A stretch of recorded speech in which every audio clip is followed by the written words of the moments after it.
Depuis quelques mois, les grands modèles de langage, les fameux LLM, commencent à franchir un cap. Des outils comme ChatGPT ou Gemini ne se contentent plus de répondre à des questions. Ils proposent désormais de rechercher des produits, de comparer des offres, parfois même d'accompagner un acte d'achat. Pour l'instant, ces usages restent effectivement encore embryonnaires. Ils sont imparfaits, encore largement expérimentaux, mais ils dessinent une trajectoire très claire, celle d'un commerce dans lequel les agents artificiels ne se contentent plus d'éclairer une décision, mais se préparent à agir au nom des consommateurs. Nous ne sommes pas encore dans un monde où l'intelligence artificielle achète massivement à notre place, mais nous nous en approchons pas à pas, fonctionnalité après fonctionnalité, usage après usage. Et c'est précisément à ce moment-là qu'il devient légitime de s'arrêter, de se poser quelques questions. Quand une intelligence artificielle agit en votre nom, que devient le consentement ? Avez-vous réellement validé chaque décision ou seulement accepté le principe de la délégation ? À qui ces agents seront-ils loyaux demain ? À vous, aux marchands ou à l'écosystème qui les conçoit et les optimise ? Et lorsque quelque chose se passe mal, qui portera la responsabilité ? Ces questions ne révèlent pas de la science-fiction, elles se posent déjà dans les parcours d'achat, dans les paiements et dans la relation client. Et c'est précisément ce que je vous propose d'explorer dans cet épisode.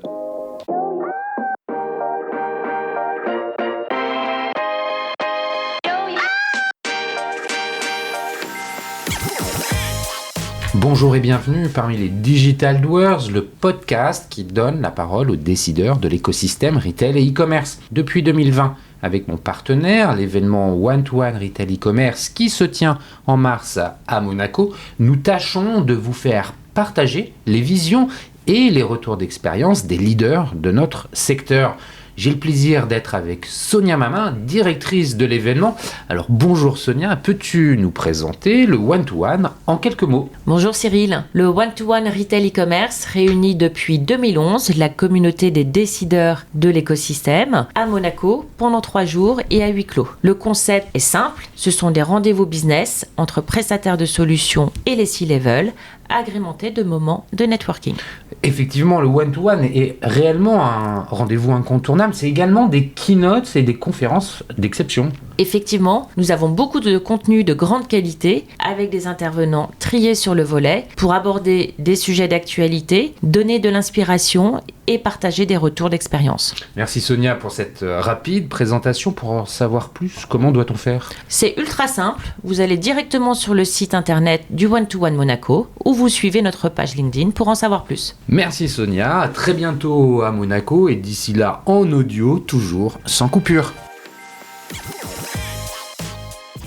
Depuis plusieurs mois, un changement discret mais profond s'opère dans la manière dont l'intelligence artificielle s'insère dans les mécanismes du commerce. Longtemps cantonnée à un rôle d'assistance, de recommandation ou d'optimisation des parcours d'achat, elle tend désormais à franchir un seuil supplémentaire. Elle n'aide plus seulement à décider, elle commence à agir. Cette évolution s'inscrit en apparence dans la continuité logique de l'optimisation du commerce en ligne. Depuis plus de 20 ans, l'e-commerce cherche à réduire les frictions, à simplifier les parcours, à accélérer la prise de décision.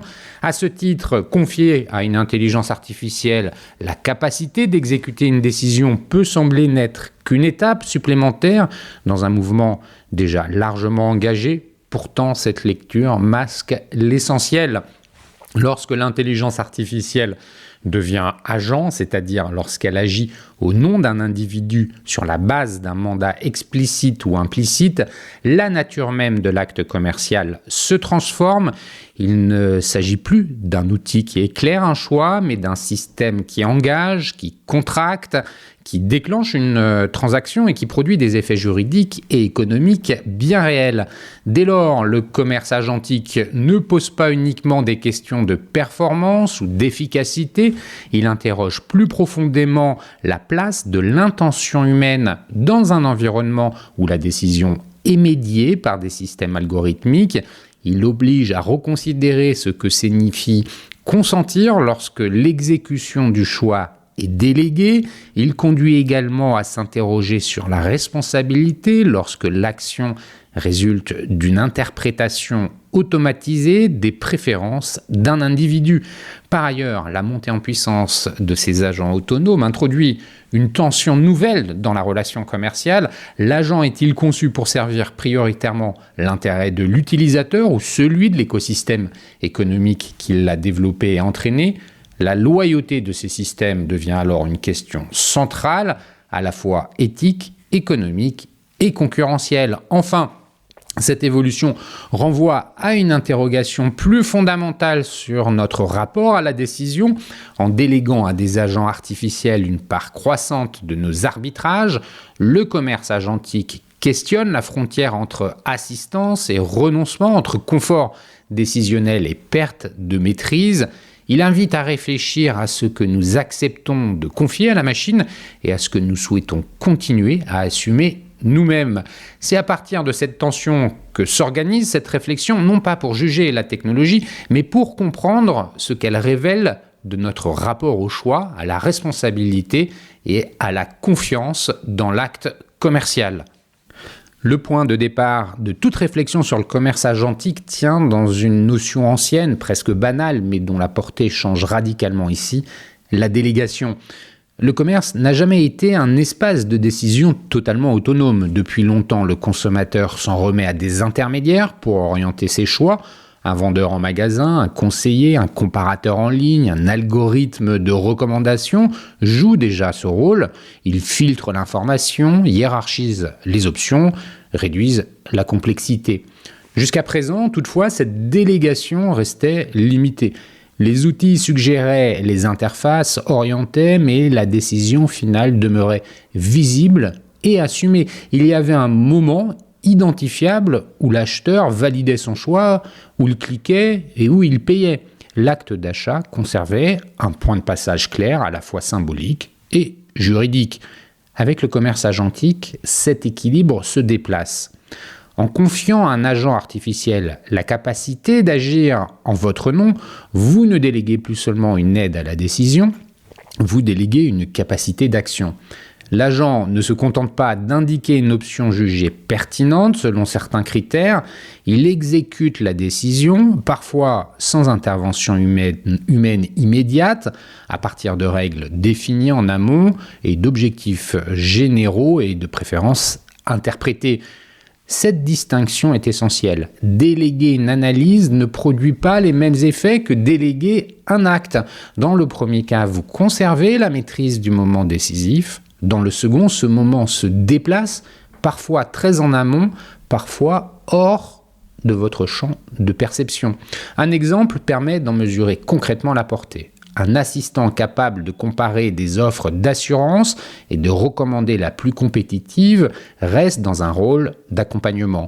En revanche, un agent qui résilie automatiquement un contrat existant et en souscrit à un nouveau dès lors que certaines conditions sont réunies agit pleinement à votre place. L'intention initiale est bien la vôtre, mais sa traduction opérationnelle ne l'est plus entièrement.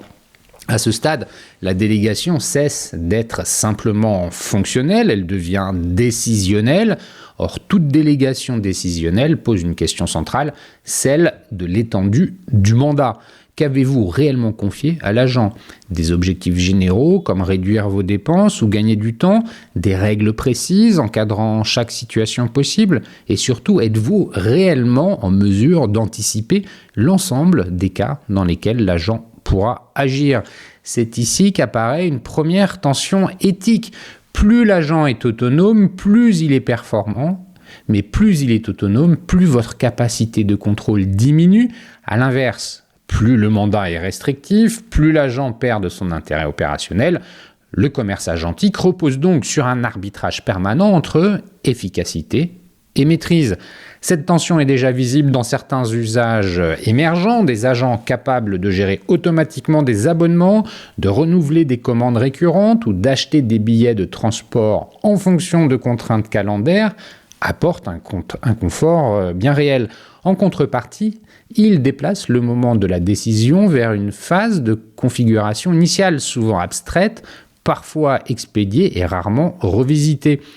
Or, c'est précisément à ce moment-là que se joue l'essentiel. La délégation s'opère alors que les conséquences concrètes restent encore théoriques. Vous acceptez un principe d'action future sans toujours percevoir la diversité des situations dans lesquelles l'agent pourra intervenir. En définitive, le commerce agentique oblige à repenser la délégation comme un acte engageant et non comme un simple gain de commodité. En acceptant qu'un agent agisse en votre nom, vous redéfinissez votre place dans la chaîne de décision et cette redéfinition n'est ni neutre ni anodine, elle constitue le socle sur lequel viennent ensuite se greffer les questions de consentement, de responsabilité et de loyauté. Et dans le commerce, le consentement occupe une place particulière. Il ne s'agit pas seulement d'un principe juridique, il constitue aussi un repère mental pour le consommateur. En effet, acheter suppose en général que l'on sache ce que l'on fait, que l'on comprenne à quoi l'on s'engage et que l'on accepte les conditions de l'échange. Le commerce agentique ne fait pas disparaître ce consentement, mais il en modifie profondément la forme. Là où le consentement s'exprimait jusqu'ici au moment précis de l'achat, il tend désormais à se déplacer en amont, parfois bien en amont, au moment où l'agent est configuré, paramétré, autorisé à agir. Ce déplacement est décisif. Lorsque vous consentez au moment de l'achat, vous le faites face à une situation concrète. Un produit identifié, un prix affiché et des conditions visibles. À l'inverse, lorsque vous consentez à déléguer à un agent, vous acceptez un principe d'action futur. Vous autorisez un système à décider à votre place sans toujours connaître à l'avance la forme exacte que prendront ces décisions. Dans ce cadre, le consentement devient beaucoup plus abstrait. Il repose sur des hypothèses, sur des scénarios anticipés, sur la confiance accordée à l'agent pour interpréter correctement votre intention. Or, cette confiance est rarement interrogée dans toute sa profondeur. Vous consentez à déléguer, mais sans nécessairement consentir à chaque décision particulière qui sera prise en votre nom. Un exemple permet d'en saisir les implications. Un agent chargé d'optimiser des dépenses peut décider de changer automatiquement de fournisseur d'énergie ou d'assurance dès qu'une offre jugée plus avantageuse apparaît. L'objectif initial, réduire les coûts, est clair. En revanche, la décision concrète, modification des garanties ou changement de service client, engage sur une durée différente, peut produire des effets que vous n'aviez ni anticipés ni explicitement validés à ce moment précis.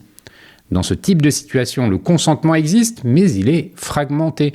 Il porte sur l'intention générale, non sur chacune de ses traductions opérationnelles. L'acte d'achat devient alors la conséquence d'un paramétrage antérieur, parfois ancien, parfois oublié, plutôt que le résultat d'une décision consciente et située. Cette fragmentation pose une question délicate. Peut-on considérer qu'un individu a réellement consenti à une décision dont il n'a pas perçu le contexte exact ni validé les termes spécifiques ? La question dépasse le strict cadre juridique, elle touche à la manière dont nous comprenons la notion même de consentement dans un environnement automatisé. Le problème est accentué par la promesse de fluidité qui accompagne le commerce agentique. Pour être efficace, l'agent agit souvent en arrière-plan, sans solliciter l'utilisateur à chaque étape. Ce silence est présenté comme un bénéfice, car il réduit les frictions et la charge cognitive. Toutefois, il contribue aussi à rendre l'engagement moins perceptible. À mesure que les décisions sont prises sans validation explicite, le lien entre action et consentement se distend. Vous découvrez parfois le résultat avant d'avoir pleinement conscience de l'engagement. Le consentement ne disparaît pas, mais il devient difficile à localiser dans le temps et dans l'expérience. Cette évolution introduit également une asymétrie nouvelle. L'agent dispose d'une vision globale et continue des opportunités du marché. Vous n'en percevez souvent que l'issue finale. Le consentement se trouve ainsi dissocié de la compréhension fine du processus décisionnel, ce qui fragilise la capacité à contester ou à ajuster les choix effectués. À ce stade, une interrogation s'impose. Jusqu'où peut-on considérer qu'un consentement donné une fois vaut pour une multiplicité de décisions futures, parfois engageante, parfois irréversible. Et à partir de quel point cette délégation cesse-t-elle d'être un choix éclairé pour devenir une abdication silencieuse de la décision? Ces questions ne sont pas théoriques, elles structurent déjà les débats autour de la responsabilité, de la transparence et de la confiance. Elles conduisent surtout à un autre enjeu, étroitement lié, celui de la loyauté des agents, car consentir à déléguer suppose encore de savoir à qui et au service de quels intérêts cette délégation s'exerce. Une fois la délégation actée et le consentement déplacé, une question devient donc centrale, même si elle reste encore peu formulée de manière explicite, celle de la loyauté de l'agent. Dans le commerce traditionnel, la loyauté des intermédiaires est rarement parfaite, mais elle demeure relativement lisible. Un vendeur est rémunéré par une enseigne, un comparateur affiche plus ou moins clairement ses partenariats, un moteur de recherche distingue ou moins formellement les résultats naturels des liens sponsorisés. Le consommateur sait ou pense savoir dans quel cadre il évolue. Avec le commerce agentique, cette lisibilité tend à s'effacer. L'agent ne se contente pas de présenter des options, il filtre l'information, hiérarchise des choix possibles et, dans certains cas, exécute la décision. Sa loyauté ne se manifeste donc plus par un discours ou une indication visible, mais par des comportements inscrits dans un fonctionnement même. Or, un agent n'est jamais une entité abstraite. Il est conçu par une organisation, entraînée à partir de données spécifiques et optimisée selon des objectifs précis. Ces objectifs peuvent inclure la satisfaction de l'utilisateur, mais aussi des impératifs économiques, comme l'augmentation du taux de conversion, la mise en avant de certains partenaires ou la maximisation de la valeur générée par transaction. Cette superposition d'intérêts crée une ambiguïté structurelle. L'agent agit-il prioritairement pour vous en tant qu'utilisateur ou pour l'écosystème économique qui le déploie? La question n'est pas anodine car elle conditionne la nature même des décisions prises. Prenons le cas d'un agent chargé de sélectionner automatiquement des produits dans une catégorie donnée. S'il privilégie systématiquement certaines marques, certains vendeurs ou certaines références mieux margées, il oriente vos choix sans jamais expliciter cette préférence. Vous avez l'impression d'un choix optimisé alors qu'il s'agit en réalité d'un choix cadré par des intérêts économiques sous-jacents. Tant que l'agent recommande, cette orientation reste contournable. Vous pouvez comparer, chercher ailleurs, décider autrement. Lorsque l'agent agit, cette possibilité se réduit fortement. La loyauté du système devient alors un enjeu déterminant car elle conditionne directement l'issue de la transaction. Cette situation soulève une question éthique majeure. Un agent peut-il servir plusieurs loyautés simultanément sans entrer en conflit? Peut-il être à la fois le représentant fidèle de vos intérêts et un levier de performance pour une plateforme ou un marchand? Et lorsque ces intérêts divergent, selon quels critères l'arbitrage est-il effectué? Dans la plupart des cas, ces arbitrages sont invisibles. Ils sont inscrits dans des règles d'optimisation, dans des modèles d'apprentissage et dans des choix de conception qui échappent largement à l'utilisateur. La loyauté ne se proclame pas, elle s'exécute souvent sans que vous en ayez conscience. C'est à cet endroit qu'apparaît un risque spécifique du commerce agentique, celui de la décision fabriquée.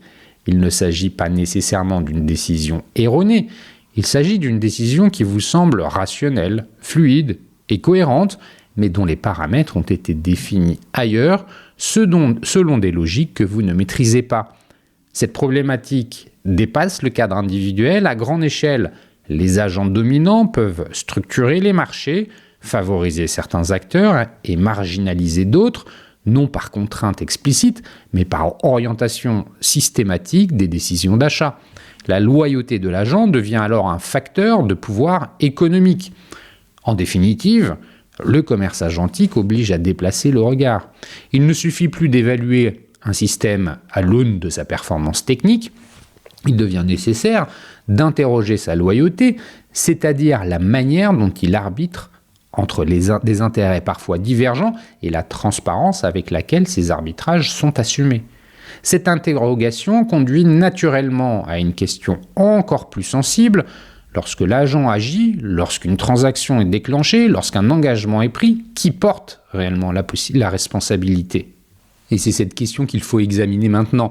Lorsque l'on parle de commerce, on parle toujours, qu'on le veuille ou non, de contrat. Acheter, ce n'est pas seulement choisir un produit ou un service, c'est accepter des conditions, créer des obligations et engager sa responsabilité, tout comme celle du marchand. Dans les parcours classiques, ce contrat reste relativement lisible. Il existe un moment identifiable où l'engagement se matérialise. Vous validez un panier, vous acceptez des conditions, vous déclenchez un paiement.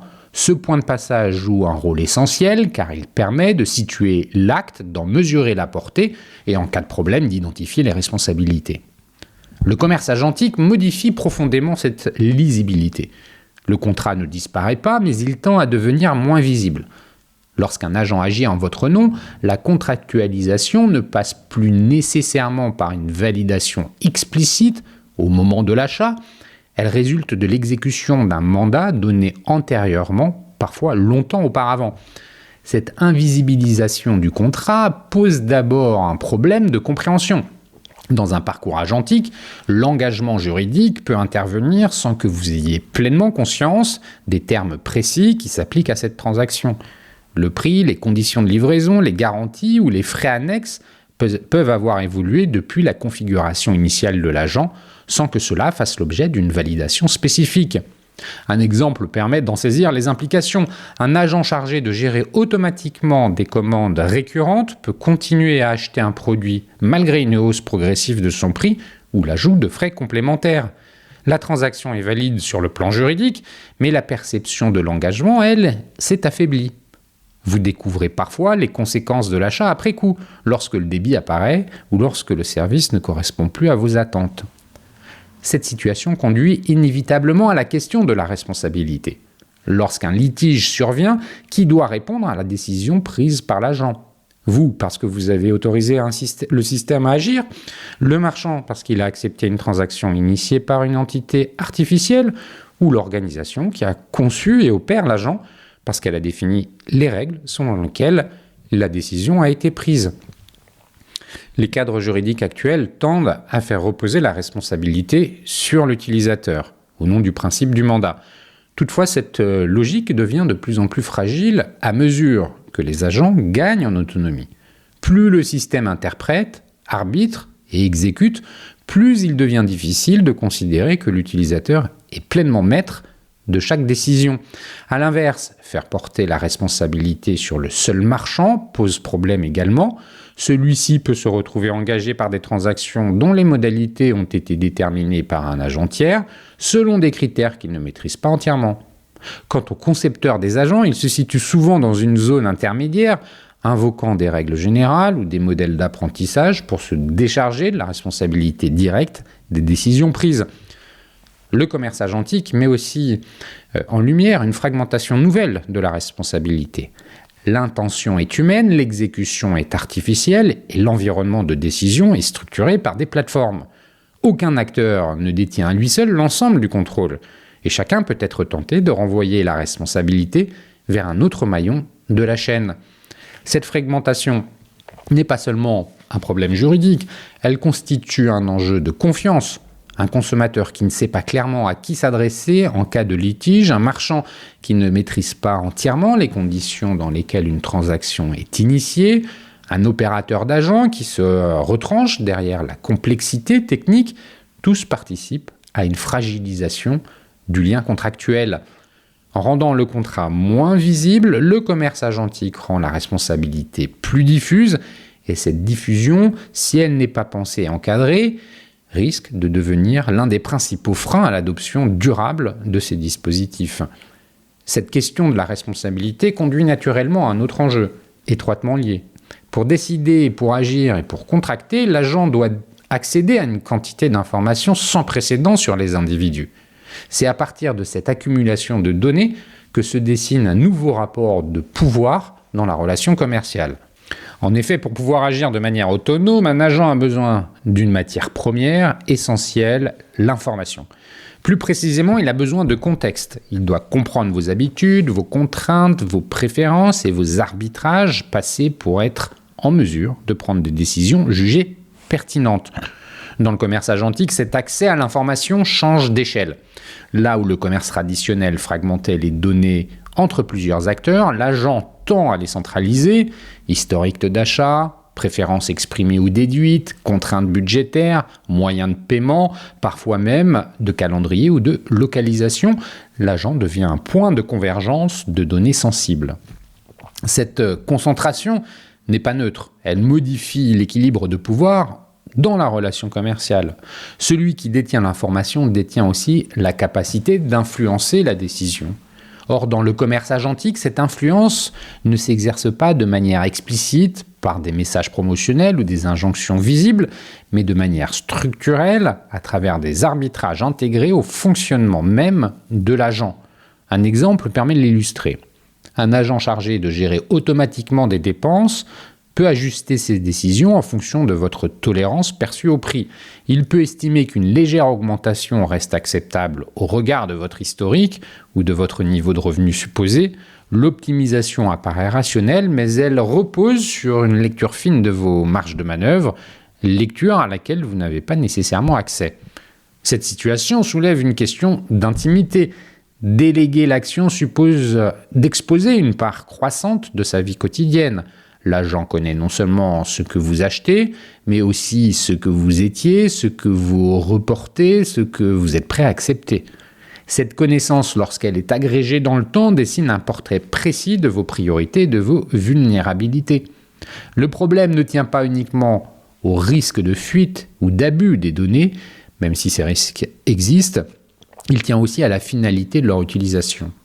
Les données servent-elles exclusivement à améliorer la pertinence des décisions prises en votre nom ou contribuent-elles à renforcer des logiques de captation de valeur au profit des plateformes qui opèrent ces agents ? La promesse de fluidité joue ici un rôle central. Pour bénéficier d'un service sans friction, vous acceptez implicitement de partager davantage d'informations. Ce compromis est rarement formulé explicitement, il s'installe progressivement au fil des usages jusqu'à devenir une norme difficile à remettre en question. Dans ce contexte, la question de la minimisation des données prend une dimension stratégique.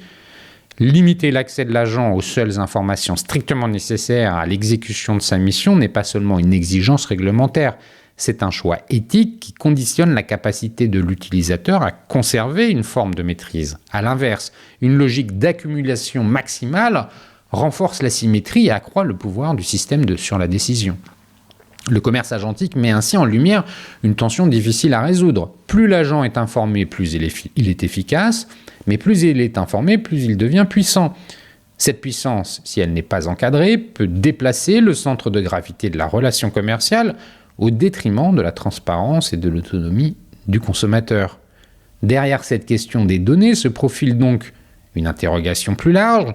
Dans un commerce où l'action est déléguée à des systèmes autonomes, qui détient réellement le pouvoir de décider ? Et comment s'assurer que ce pouvoir ne s'exerce pas de manière unilatérale, sous couvert d'optimisation et de confort d'usage ? Cette interrogation conduit à un autre enjeu souvent sous-estimé, celui des biais et de la justice dans les décisions prises par les agents. L'un des arguments souvent avancés en faveur des agents d'intelligence artificielle consiste à souligner leur capacité supposée à prendre des décisions plus rationnelles, plus objectives et en définitive plus justes que celles des individus. En s'appuyant sur des volumes de données importants et sur des capacités de calcul élevées, l'agent serait en mesure de neutraliser les biais humains et d'identifier la meilleure option possible. Cette promesse mérite toutefois d'être examinée avec précaution. Un agent n'est jamais neutre par construction. Il hérite des données sur lesquelles il a été entraîné, des objectifs qui lui ont été assignés et des arbitrages opérés lors de sa conception. Ces biais ne prennent pas toujours la forme de discrimination explicite. Ils s'expriment plus souvent de manière diffuse à travers des préférences implicites et des choix répétés. Dans le commerce agentique, ces biais produisent un effet particulier, celui de l'uniformisation. En cherchant à optimiser selon des critères jugés pertinents, le prix, la disponibilité, la rapidité de livraison ou la popularité d'un produit, l'agent tend à converger vers des solutions similaires pour des profils pourtant différents. Le choix individuel gagne en efficacité, mais il perd en diversité. Prenons l'exemple d'un agent chargé d'acheter automatiquement des produits du quotidien. En privilégiant systématiquement les références les plus vendues ou les mieux notées, il renforce mécaniquement la position des acteurs déjà dominants, les produits moins visibles, les marques émergentes ou les alternatives locales deviennent progressivement marginales, non pas parce qu'elles sont moins pertinentes, mais parce qu'elles ne correspondent pas aux critères d'optimisation du système. Ce phénomène pose une question de justice économique. Le commerce agentique, en orientant massivement les décisions d'achat par l'intermédiaire d'agents dominants, peut accentuer des déséquilibres existants. La concurrence ne se joue plus uniquement sur la qualité de l'offre ou sur la capacité d'innovation, mais sur l'aptitude à être sélectionné par des systèmes automatisés. À cette dimension économique s'ajoute une dimension culturelle. Les agents sont souvent conçus à partir de données issues de contextes socialement et géographiquement situés. Les préférences, les normes et les comportements qu'ils intègrent reflètent une certaine vision du consommateur. Or, cette vision, lorsqu'elle est généralisée à grande échelle, tend à produire un consommateur abstrait, standardisé, qui ne correspond pleinement à personne, mais qui devient progressivement la référence implicite.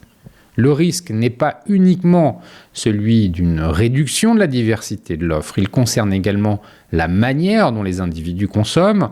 En automatisant les arbitrages, le commerce agentique peut affaiblir la capacité à explorer, à expérimenter ou à s'écarter des trajectoires optimisées.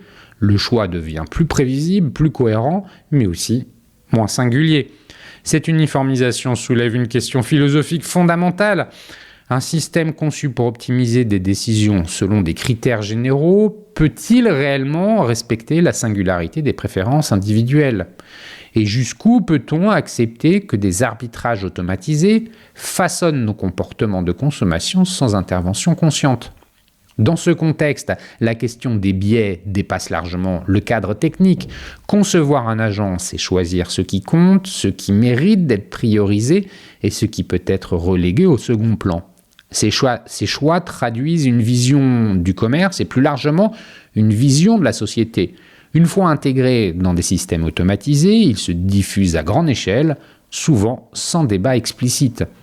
Le commerce agentique agit ainsi comme un révélateur. Il montre que l'automatisation ne supprime pas les valeurs, elle les encode. Et lorsque ces valeurs sont encodées dans des agents qui décident à notre place, elles deviennent structurantes pour l'ensemble du marché. Cette prise de conscience conduit naturellement à s'interroger sur les réponses possibles. Comment encadrer ces agents sans renoncer au bénéfice de l'automatisation ? Comment préserver la pluralité des choix tout en acceptant une part de standardisation ?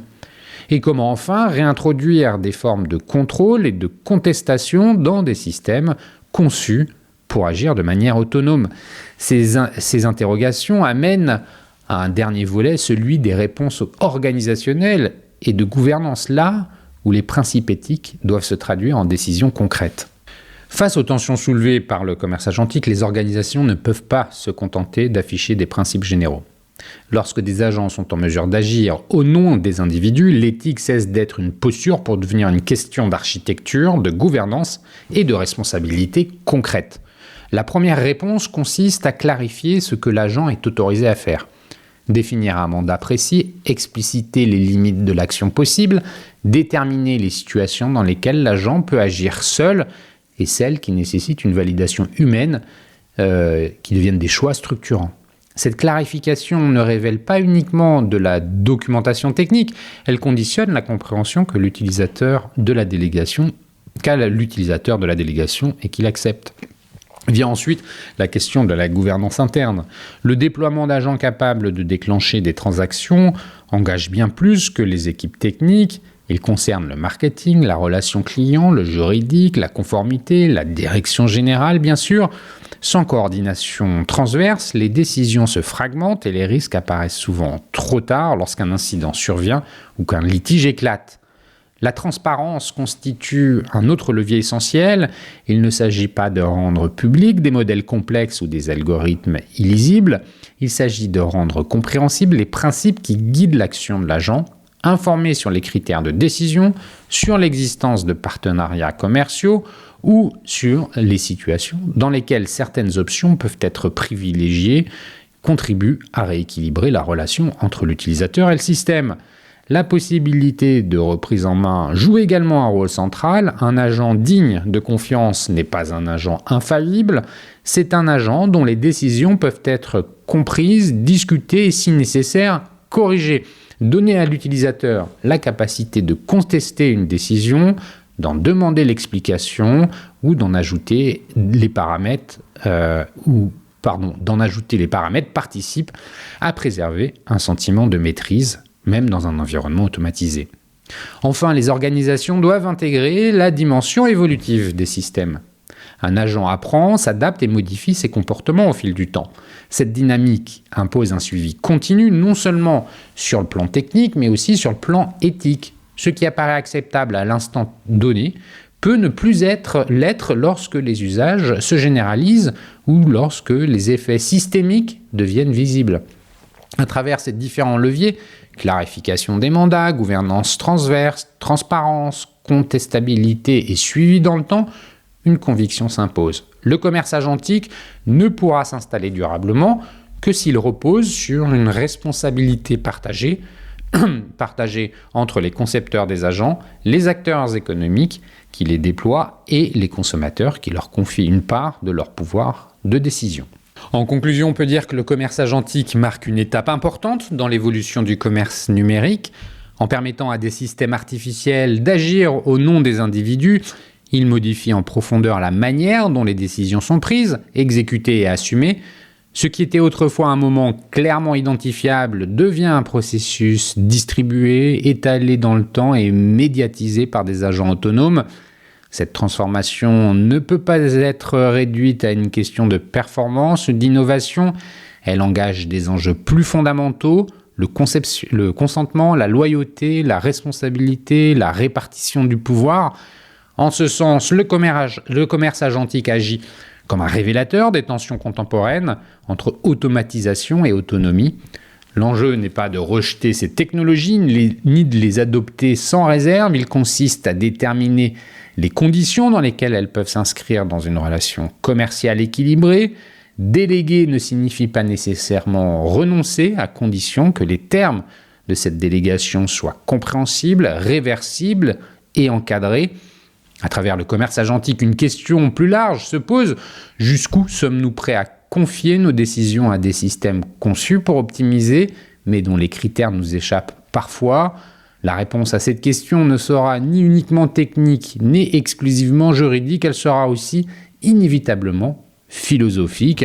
Peut-être est-ce là l'essentiel. Le commerce agentique ne nous oblige pas seulement à repenser nos outils, il nous invite à réfléchir à la place que nous souhaitons accorder à la machine dans nos choix quotidiens, à la manière dont nous entendons préserver, dans un monde de plus en plus automatisé, notre capacité à décider en connaissance de cause. Si j'ai une conviction à l'issue de cette réflexion, c'est que le progrès du commerce ne se mesurera pas seulement à la fluidité des parcours, mais à la clarté des choix que nous acceptons de déléguer.